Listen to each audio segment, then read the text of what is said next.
Bonjour et bienvenue. Ce tutoriel est consacré aux trois fonctions si et où.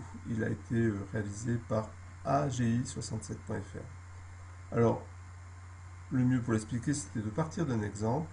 On a ici trois élèves qui ont passé des UV et je veux, dans la colonne F, indiquer le résultat de la réussite ou de l'échec.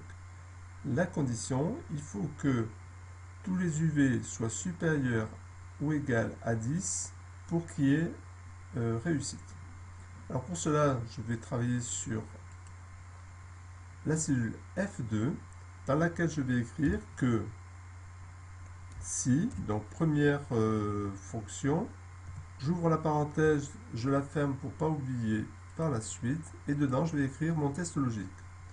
Donc c'est un et que je vais utiliser, j'ouvre la parenthèse et je ferme la parenthèse aussi de ce et dedans ces parenthèses, je vais écrire que la cellule B2 doit être plus grande ou égale à la note de 10. Je sépare le premier test logique avec le deuxième avec un point virgule. À certaines versions d'Excel, c'est une virgule.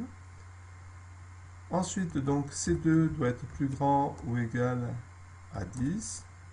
Deuxième séparateur. Et la dernière, c'est D2, qui doit être plus grand ou égal à 10. Donc mon test logique est réalisé. Il ne me reste plus que à retourner dans mon si pour dire est-ce que la valeur est vraie ou est-ce que la valeur est fausse. Si la valeur est vraie, donc je sépare point virgule, je sépare là donc le test avec le résultat de la valeur vraie. Je mets cote et là je mets réussite. Alors, quand c'est du texte, on est obligé de le mettre avec des cotes devant et derrière. Point virgule, cote, échec, et là, donc, si la valeur est fausse, il sera indiqué échec.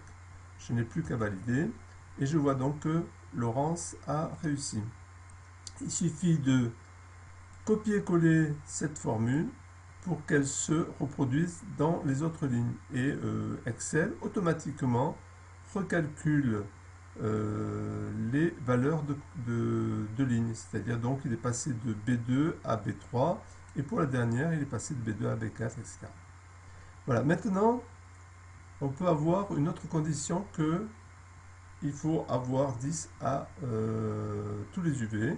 On peut dire maintenant, je veux que au moins un des UV y ait 10 ou une valeur supérieure pour qu'il y ait réussite. Ça veut dire donc c'est un ou.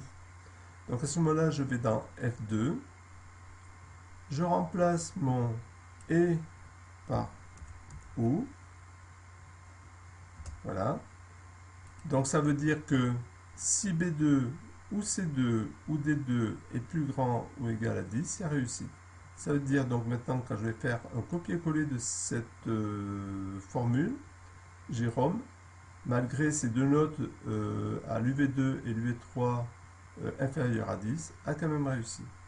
Voilà, j'espère que cette vidéo vous aura intéressé. Vous pouvez en retrouver quelques autres sur agi67.fr.